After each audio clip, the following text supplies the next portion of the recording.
tatlong mahalagang katotohanan dito po sa 2 Timoteo po, pangalawang Timoteo, Kapitulo 2, talatang 15. Ganito po sinasabi, gawin mo ang lahat mong makakaya upang iharap ang iyong sarili na karapat-dapat kanino? Karapat-dapat kanino? Sa Diyos. Bilang isang manggagawang walang dapat ikahiya, panghawakan mo ng tama ang salita ng katotohanan. Babago-bagong magpapasimula sa arena ng pagmiministeryo, pagbabahagi ng salita ng Diyos si Timoteo, a young guy, kabataan, at marami pa siyang dapat maranasan. So kinakailangan siya ay magabay at maalalayan ng nagdisipulo sa kanya, si Pablo. Kaya may mahalaga pong pinakikitang katotohanan dito upang maging gabay. Mga important truths, mahalagang katotohanan dito po sa talatang ito. Ano po yung makikita natin ditong imperative verb? Ano po yung pandiwa, yung action? Ano dyan? Pag sa English po ito, study, ang ibang translation. Yung sa una-una, study to show thyself, study. Ibig sabihin yun, study. Sa iba naman po, do your best. Sa iba po, be diligent. So yon. So dito, makita, gawin mo ang lahat. Gawin. So yun po, gawin mo ang lahat mong makakaya. Yun po, lahat ng makakaya. Para ano? Para upang iharap ang iyong sarili na karapat-dapat, para maging karapat-dapat ka sa Diyos. Isang manggagawang walang dapat ikahiya. Bakit ang iba nahihiya? Hindi sila handa. Hindi nila ginagawa ang dapat nilang gawin na paghahanda. Kaya tawagin ng teacher, ikaw naman, stand up. Ano ang sagot? Wala. Ma'am, next time na lang po, ma'am. Next time na lang. Ma'am, pwede po ba next week na lang? Ganyan, okay. So, ang iba, nahihiya. Sabi dyan, panghawakan mo ng tama ang salita ng katotohanan. So, tatlong mahalagang bagay, katotohanan, na makikita po natin dito. Una, pag-ibig para sa Diyos. Ano daw?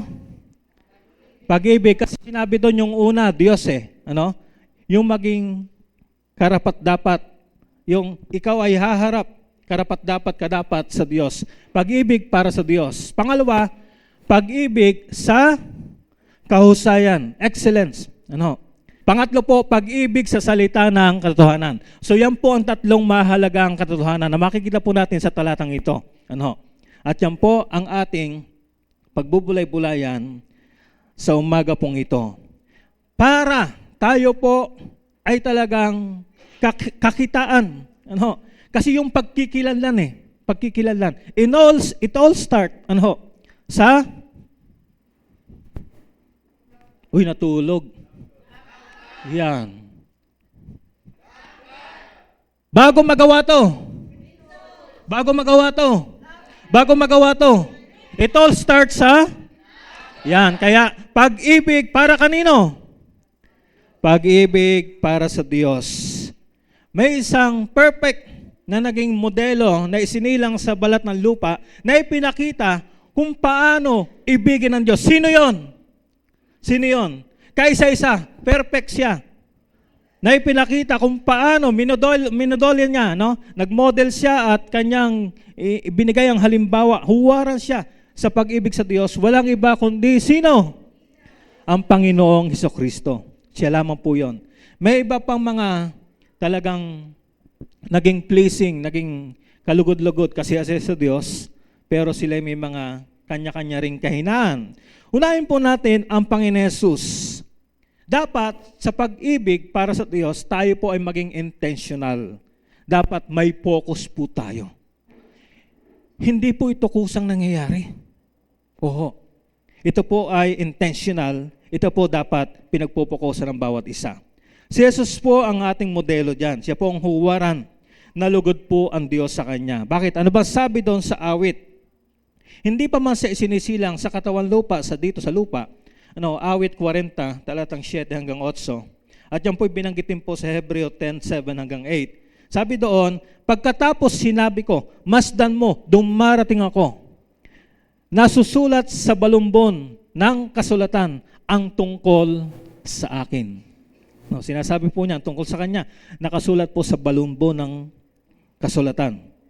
Nalulugod akong gawin ang iyong kalooban, aking Diyos. Na siya, bagamat siya'y Diyos, hindi niya ipinantay ang kanyang sarili. Nung siya ay nandito sa lupa, hindi niya ipinantay ang kanyang sarili sa Diyos Ama, sa Diyos. Nagpakababa siya. Ang iyong mga batas ay nasa aking puso. Tingnan nyo. Ito po ang Panginoon Hesus. Kaya naman, nalugod po ang Ama sa Kanya. Kasi siya ay nalulugod akong gawin ang iyong kalooban. No?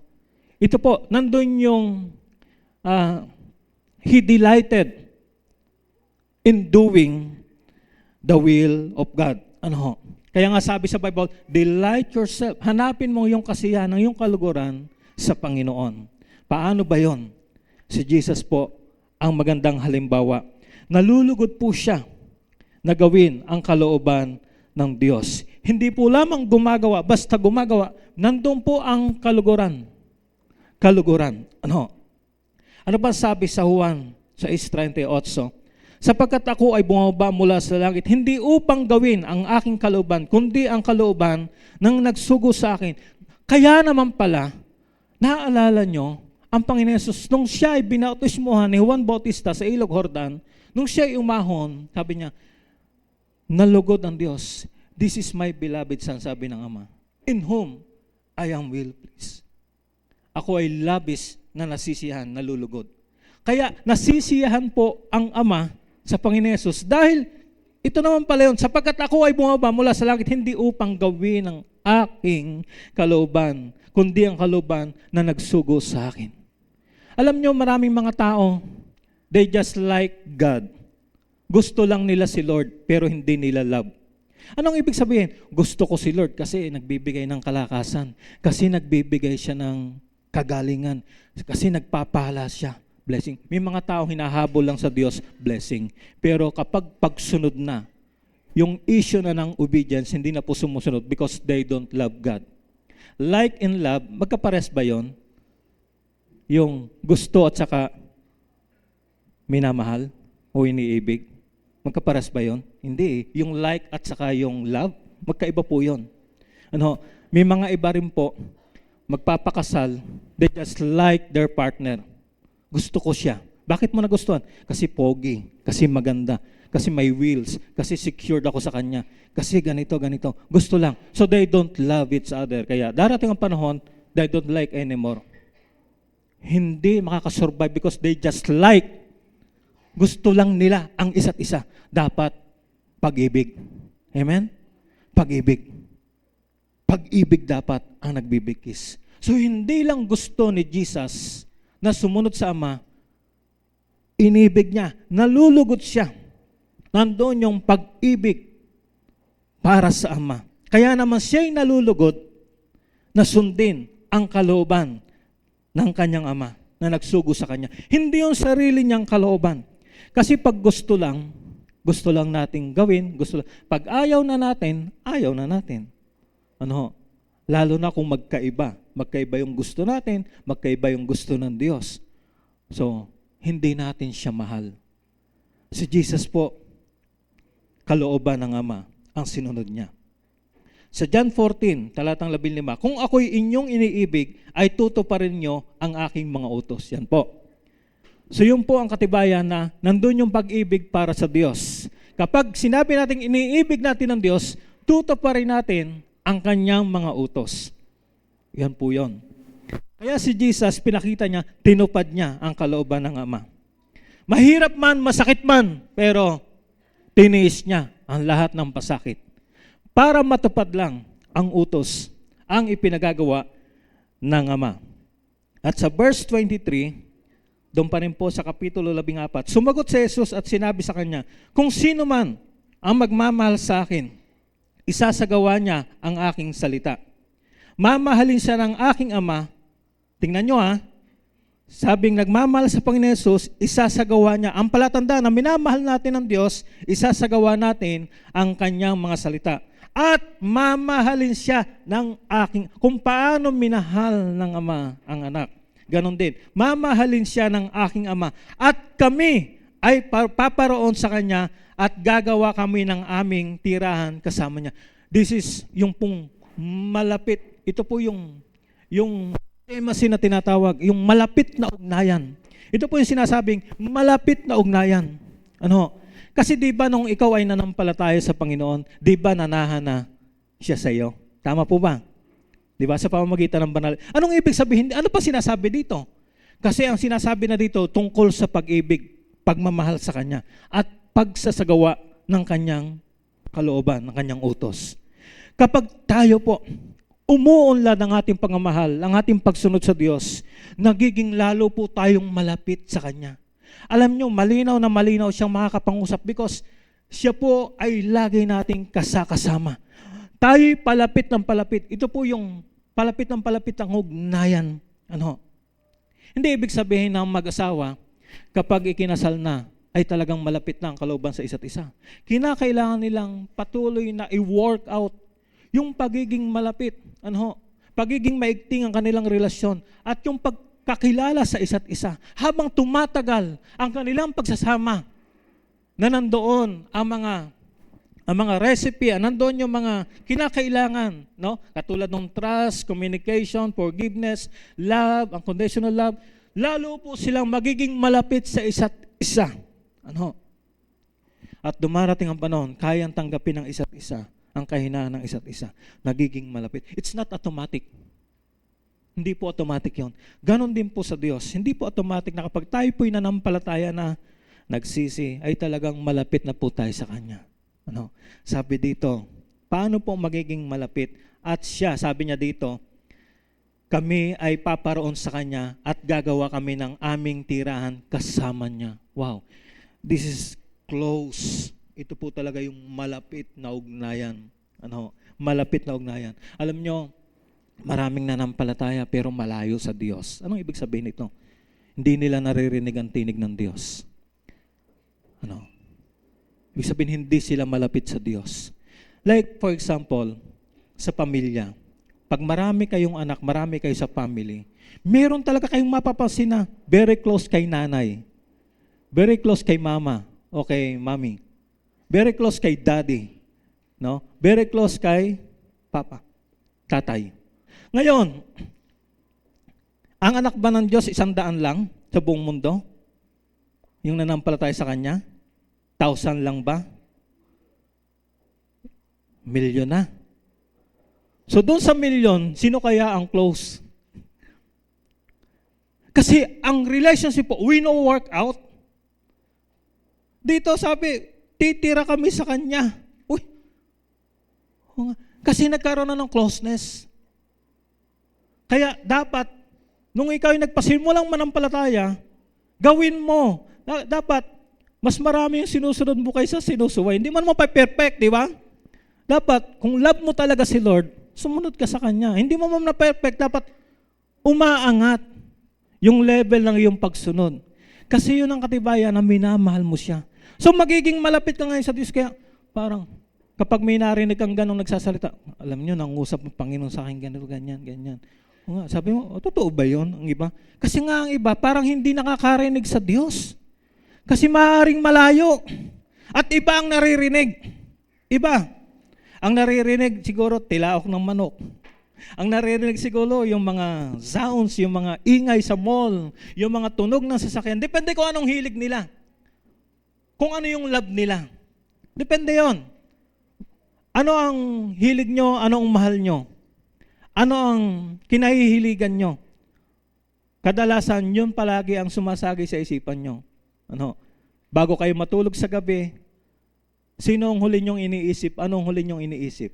Bago kayo nakatulog. At paggising nyo sa umaga, ano naman ang unang hinawakan nyo? Ano na naman yung unang iniisip nyo? Yun, love nyo yun. Yun, mahalaga sa inyo yun, sigurado. So, sabi diyan, kami ay paroroon sa Kanya at gagawa kami ng aming tirahan kasama. Remember, ito pong tagpong ito, wala na po si Judas sa 12. Dahil sa chapter 13 ng Juan, si Judas malis na. Ito po ay malapit ang pag-uusap ng Panginoon Jesus sa kanyang mga alagad. Hindi na po kausap niya dito yung mga hindi nakakakilala sa Diyos. Wala na pong kausap siya ditong pre-believers. Mga believers na po ito. Disciple pa nga. At ito po yung mga naging apostol. Nagamit niya para lumaganap ang kanyang kaharian dito sa lupa. Ibig ba sabihin, wala pa ang Panginoon sa kanila? Ay tagal-tagal nang kasama? Hindi. Ibig sabihin dito yung intimacy, yung magiging malapit. Grabe, di ba? Kasi nasusunod yung kalooban ng Ama. Kung paano si Jesus, sinunod niya ang kalooban ng Ama. Mamahalin din sila ng Ama dahil sinusunod nila ang utos ng Panginoon Jesus. Magpatuloy po tayo mga kapatid. Now, gaano nyo kamahal ang Diyos? Amen. Kung ipi-percentage po natin, o di kaya i-rate po natin 1 to 10, nasa na kaya kayo? So para po sa inyo, gaano nyo kamahal ang Diyos? Alin ang mas marami? Yung nilalabag nyo ang kanyang kagustuhan, kalooban, o sinusunod? Sa pang-araw-araw nating pamumuhay, makikita po yan. Kung gaano natin kamahal ang Diyos. Napakahalaga po. Pag-ibig para sa Diyos. Dahil dito po tayo hugot ng lahat. Hindi natin magagawa ang iba. Hindi tayo makakapagdisipulo. Hindi tayo magiging mabuting anak. Mabuting asawa, mabuting manggagawa, mabuting estudyante, mabuting leader, effective na leader, kung hindi po tayo magkakaroon ng pag-ibig sa Diyos. Dapat ito po ay progressive. Dahil hindi naman tayo perfect, dapat umaangat po.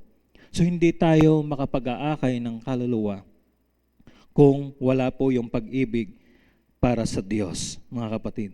Sa pangalawang katotohanan, doon po sa Timoteo 2:15, pag-ibig sa kahusayan. Ito pong quotation na ito, I love this game. Saan yan? I love this game. Saan yan? Saan ginagamit yan? Yan ang kanilang slogan. Yan ang kanilang, saan yan? Mga boys, hindi nyo alam yan? Oo, maniwala sa inyo. Alam nyo dapat yan. Mahilig kayo sa ganyan eh. Saan yan ginagamit? I love this game. NBA. NBA. Not ordinary basketball. Hindi PBA. Wala yan yung I love this game sa PBA. Nasaan lang yan? Only in NBA. Bakit nasa NBA ang I love this game? Bakit?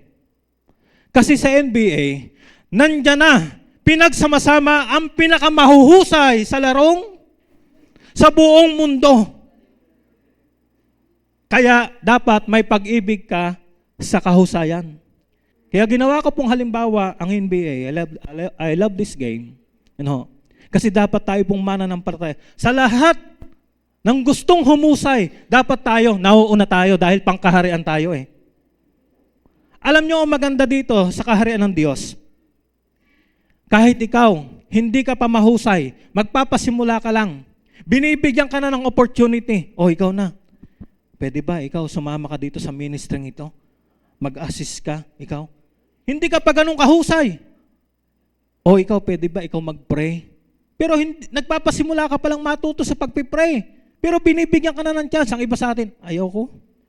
Siya na lang. Ayoko. O ikaw, pwede ba i-share mo yung ginawa ng Panginoon? Mag-testify ka? Ayoko, nahihiya ako. Walang sukat ikahiya. Nahihiya ang marami dahil hindi nila pinagbuti. Hindi nila pinaghusay. Mahihiya ka pag hindi ka talagang nag-undergo ng training at hindi mo pinipilit na maging mahusay. Kaya nga, do your best. Gawin mo ang lahat mong makakaya. Alam mo maganda sa kaharian ng Diyos, hindi pa man tayo ganong super husay. Mga kapatid, lahat po tayo nagpasimula ng ganon. Pero grab lang po natin ang opportunity. Ihahanda tayo ni Lord para hindi tayo coward, hindi tayo yung duwag, takot na konti yung kwan lang. Gagawa ka para sa Panginoon, duwag ka. Hindi pwedeng duwag. Yung pala, si Lord, tinitrain. Hindi natin alam, yung pala, pinadadaan tayo ni Lord doon, tinitrain tayo para tayo may handa niya at para tayo maging mahusay. Inaayos ni Lord ang buhay natin para humusay tayo. Bawat isa sa kanyang-kanyang kinaroroonan, dapat humusay. Para walang sukat ikahiya. Sasabihin mo, nahihiya ako, ayoko na. Bakit? Kasi na-stuck ka, stagnant ka. Hindi ka nag-aaral ang salita ng Diyos. Hindi mo pinaghahandaan. Kaya pag pinatayo ka at sasabihin, ikaw naman, ayaw mo. Bakit? Hindi ka nagpahanda. Hindi mo inayos ang sarili mo. Kaya hindi ka huhusay. Kapag hindi ka nag-ayos ang sarili mo, hindi ka huhusay. Kaya lagi po tayong inaayos ni Lord. At malaking tulong po yung mga kasama natin sa bahay. Yung partner, asawa. Nakakatulong yan. Ginagamit ni Lord yan para tayo maayos. Dapat tayo po may pag-ibig sa kahusayan. Kasi gusto ni Lord, humusay tayo para wala tayong sukat ikahiya. Bakit marami nahihiya? Hindi mahusay eh. Pero yung mahuhusay, wala silang sukat ikahiya. Pinaghandaan nila yon. Lalo po yung mga nagtuturo ng salita ng Diyos. Mga kapatid, yung mga sa cell group, yung po sa training, sa campus, dapat hindi po tayo stagnant. Kapag tayo po inaayos ang buhay natin, humuhusay po tayo. Tingnan nyo, naayos ang buhay natin, we love God, umaangat ang ating obedience sa Kanya. Yung salita niya, nakatatak na sa puso natin. Laman na ng isipan natin. Kaya pag binahagi natin, hindi na tayo nagbubuklat.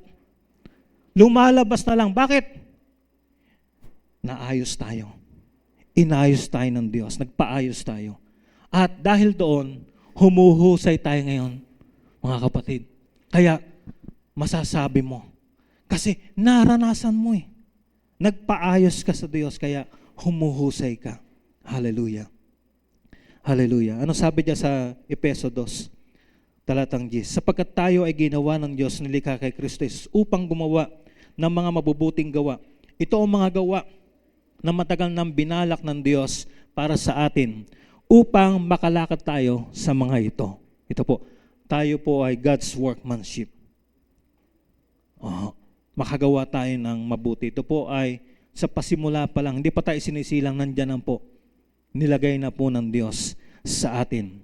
Kaya yung work, salitang work, paggawa, doon po sa Genesis 2:15, nung ito po ay banggitin doon, ito po ay galing sa Hebrew word na aboda. Aboda. Nang ibig sabihin ay, ang work, ibig sabihin, is also worship and service. Work. Yung paggawa, para sa kanila is their worship at kanilang service. Hindi lang simpleng work. Ang iba po parang tinatamad. Ang iba po parang ang tingin nila sa work, paggawa ay kapaguran para silang pinapatay, pinaparusahan. Parang parusa ang work. Pag binigay na, may binigay na gagawin, parang parusa sa kanila. Pero ang work po sa Bible, sa pasimula, yung unang gamit ng salita. Mahalaga po yan. Kapag ang salita ay unang ginamit, ano ang kahulugan noon? Aboda. So ito po ibig sabihin, worship, service. Kaya anuman ang ginagawa mo, dapat humuhusay ka, pinag-iigi mo dahil lahat ng ginagawa mo, sa loob man ng tahanan, sa labas ng tahanan, sa eskwelahan, sa iyong pinapasukan, sa business, mga kapatid, dito sa pag-ministry, dapat pinag-uhusayan, pinag-iigihan po natin dahil ito'y worship natin, pagsiservisyo natin, para sa Diyos. Amen? Ito po ay pagpapakita rin ng ating pag-ibig sa Kanya. Dahil doon tayo humuhugot ng lahat. May pag-ibig ka para sa Diyos, iibigin mo.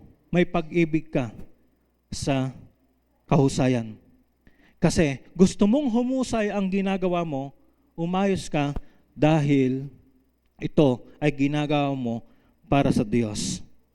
So yung work, ibig sabihin, you have your job, maaaring may trabaho ka, o yung may negosyo ka, o estudyante ka sa pag-aaral mo, o sa loob ng bahay, saan man gumagawa ka, sa loob ng bahay, sa tahanan mo, o sa komunidad, o sa ministry, dito sa church, saan ka man involved na ministry, do it with all your best.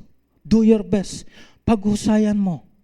Huwag kang stagnant, mga kapatid, dahil ginagawa natin ito as our worship. Dahil yun ang kahulugan ng work, worship and service unto God. So mga kapatid, kaya dapat we love our work. love po natin yung kahusayan. Pag like mo lang, you just like your work, hindi ka tatagal. Kasi pag may nangyaring hindi mo nagustuhan, alis ka na. Hinto ka na, mananamblay ka na. Alam nyo, maraming Kristiyano, sila ay nananamblay sa kanilang pananampalataya because sila po'y walang ginagawa sa kaharian. Sila po'y maring nagbabasa ng Bible, nananalangin, baling dumadalo ng mga gawain. Pero beyond that, wala po silang ginagawang iba sa kaharian ng Diyos. Kaya hindi po nila nai-enjoy. Kasi ang paggawa po, anumang paggawa, kahit anuman po yung maliliit, magbo-volunteer po tayo sa iba't ibang ministry. Ito po'y nakakatulong upang tayo po'y maayos ang buhay natin, humusay po tayo, at alam nyo, yung ating pananampalataya, lalo po tayong lalago. Kapag tayo po ay may ginagawa sa kaharian ng Diyos. Dahil ang paggawa ay pagsamba na rin natin sa Diyos. Paglilingkod sa Diyos, mga kapatid. Gusto ba nyo maglingkod sa Diyos? Kaya kahit kayo po ay nagwo-work, may ginagawa kayo sa bahay nyo, pakaisipin nyo, hindi lang nyo ginagawa yung para sa mga anak o sino pa man, yung ginagawa nyo, ayan ay pagsamba sa Diyos. Kaya tingnan po nyo sarili nyo. Nung nagpasimula po kayo na gawin ito, halimbawa, saan ka na-assign na ministry? Saan? Sa hospitality, sa marshal, sa ushering, saan pa? Kasama po ako, pastor, sa campus. Praise God, hallelujah. Nung nagpasimula ka, tingnan mo, habang binabalikan mo, humusay ka na ba? O ikaw yung darating, ikaw na yung pinakahuli? Paano magiging mahusay? Paano magiging effective leader yung huli? Ang leader, tagapanguna, una lagi. Pinuno, uno lagi. Number 1. Uno pinuno. May uno doon. Doon sa tagapanguna, may una. So kapag ikaw ay tagapanguna, una ka. Paano ka huhusay kung ikaw lagi late? Ayan po, ang iba dito, ako yata pinatatama ni Pastor. Hindi po, inaayos nga kayo Bawat isa nga nagpapaayos tayo para humusay tayo. Punta po tayo sa Ephesians chapter 6. Ito po tungkol sa mga namamasukan, mga naglilingkod, nagtatrabaho. Maging masunurin hindi lamang tuwing nakatingin ang inyong mga Panginoon o employer po yan o sino man, supervisor, manager, para lang malugot sila. Sa halip, maging masunurin kay gaya ng tagapaglingkod ni Kristo. Gawin ninyo ang kalooban ng Diyos mula sa inyong puso. Yan po, bilin po sa mga manggagawa. Maglingkod kayo ng buong puso na parang sa Panginoon kayo naglilingkod at hindi sa mga tao. Dapat ninyong malaman na anumang mabuting gawa ang ginagawa ng bawat tao, makakatanggap siya ng gantimpala mula sa Panginoon. Yan po sa mga manggagawa. Hindi lang po para ma-please yung ating supervisor, ang ating manager, ang ating boss. Pero lahat ng ginagawa. Kaya saan man kayo gumagawa, ito po ay paglilingkod sa Diyos. Paglilingkod sa Diyos. Dapat maunawaan po nyo ito. Para may kahusayan nating ginagawa ito. Huwag po nating maliitin. Kung ano man yung bahagi mo, hindi man ikaw yung parang laging nasa pedestral o ikaw yung kita o sikat, ikaw man ay behind the scene, ikaw ay hindi masyado nakikita. Pag-usaya mo kasi napakahalaga ng ginagawa mo. Napakahalaga ng ginagawa mo. Bawat isa ay mahalaga. Lahat ng gumagawa ay mahalaga. Ito ay ginagawa bilang worship, pagsamba at serbisyo sa Diyos, paglilingkod sa Kanya. Kaya pinag-iigi po natin. Hinuhusayan po natin. Kaya ano pong sabi sa unang Juan 2:28, at ngayon mga minamahal kong anak, manatili kayo sa Kanya upang kapag siya ay magpakita tayo, upang kapag siya ay nagpakita, tayo ay magkakaroon ng lakas ng loob at hindi mahihiya sa Kanyang harapan, sa Kanyang pagdating. Tama po, kasi pinaghusay po natin. Paano kaya kung wala tayong ginawa, tapos hindi pa natin hinusayan? Pagdating ng panahon, darating na ang Panginoon, haharap na tayo sa Kanya, baka magtago tayo. So mahalaga po yung intentional at magkaroon tayo ng focus. Sa pasimula, sinabi ko po yon. Kung gusto nating humusay, kinakailangang intentional po yan. Hindi po ko sa nangyayari yan. Hindi po ko sa nangyayari. Dapat may focus po tayo. So mahihiya tayo. Kaya pagdating din ng Panginoon, haharap tayo sa Kanya, mahihiya rin tayo. Kaya nga sinasabi nito, kapag pinaghusay natin, kapag siya nagpakita, magkakaroon tayo ng lakas ng loob. Wow, hallelujah. Sabihin ng Diyos, o nang ginawa mo sa talento na binigay ko sa iyo. Di ba yung may binigyan siya ng mga talento, di ba? Yung parable of the talents. Yung isa, ito po Panginoon. Yung 5, naging 10. Ito po Panginoon. Yung 2, naging ganito. Nag-multiply. Ay yung binigyan ng isa, nako, walang sigla. Anong ginawa niya sa binigay sa kanya? Wala, hindi hinusaya. Wala siyang ginawa. Binaon. Anong ginawa niya? Binaon sa lupa. Hindi nag-multiply. So, sabi ng kanyang Panginoon, tatanggalin yung sa kanya, ibibigay doon sa marami.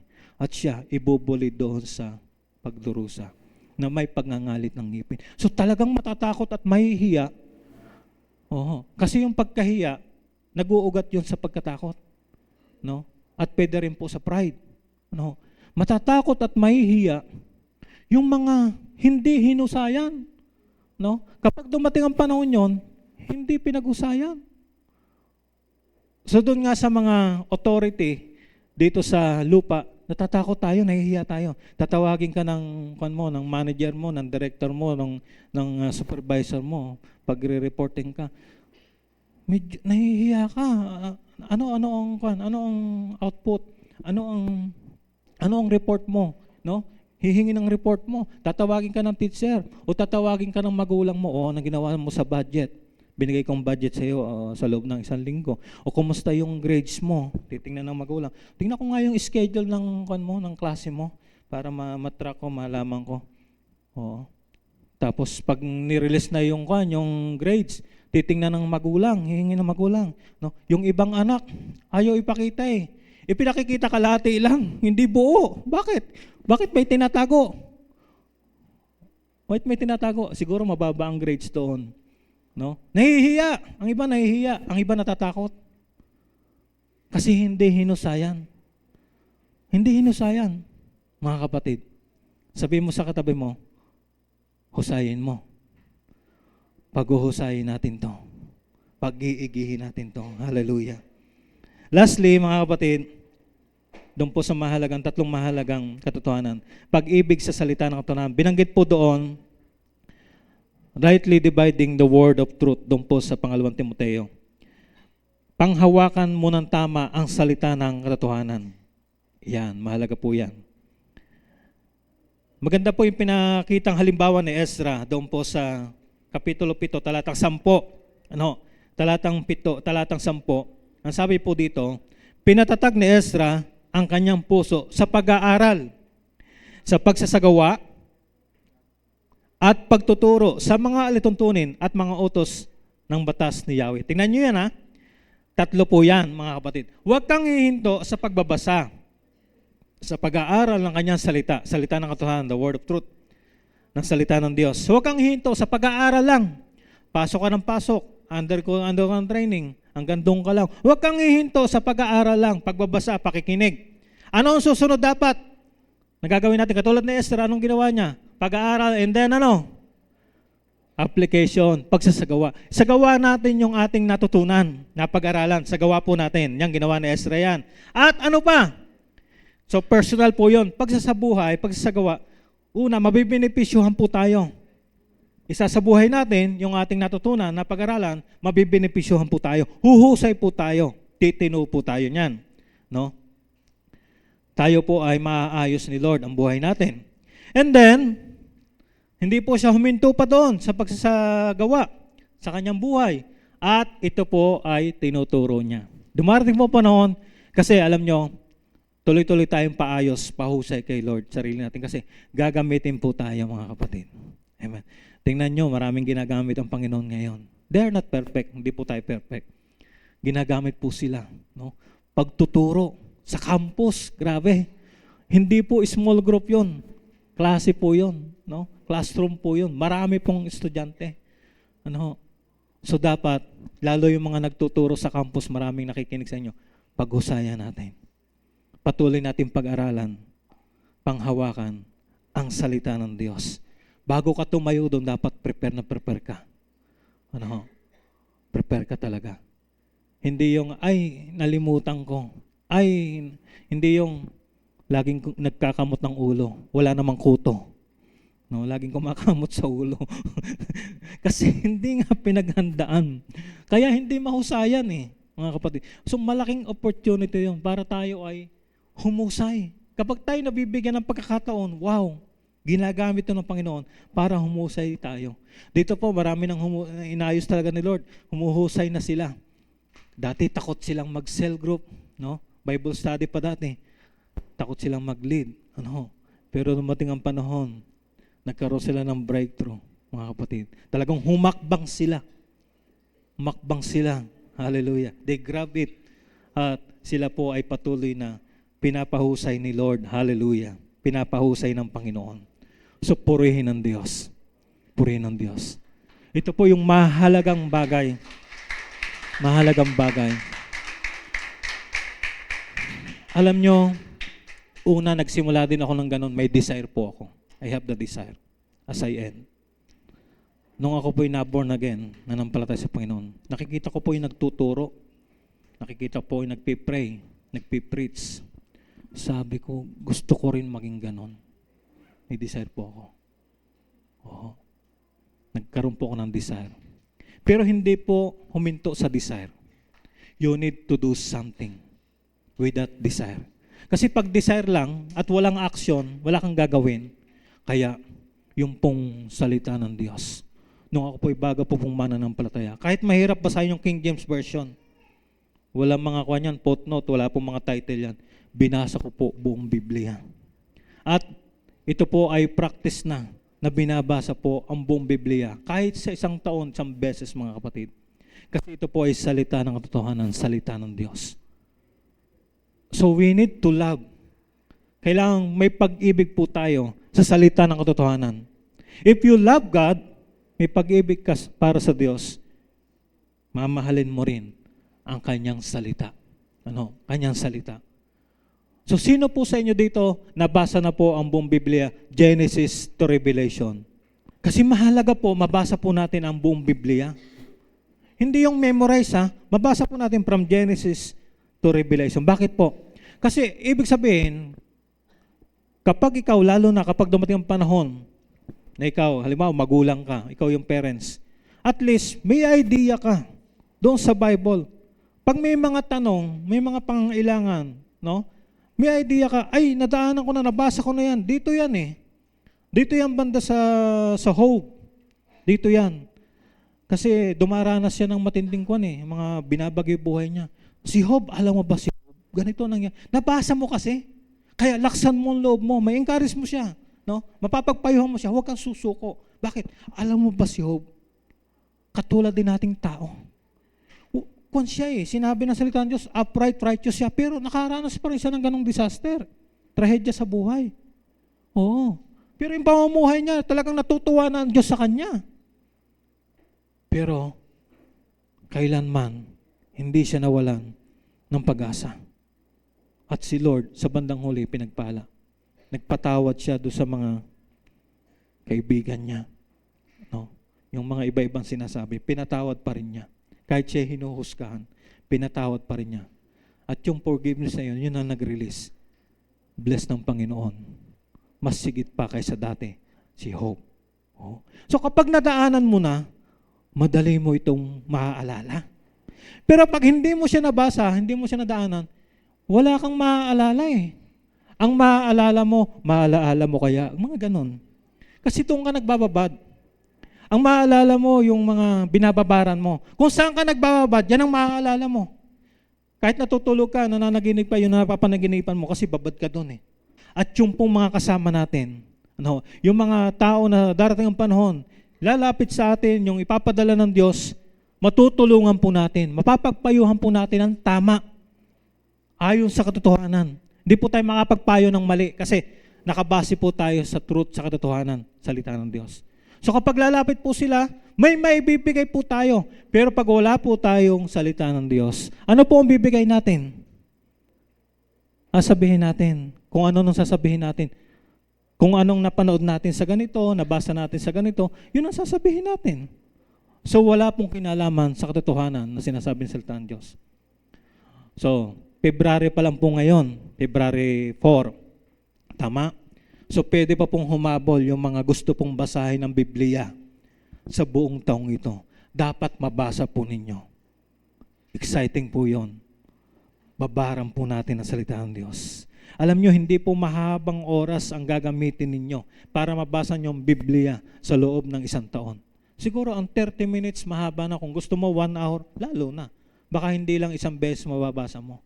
Kung ikaw ay magbabasa ng Biblia 30 minutes to 1 hour, wow. Kaya na yan.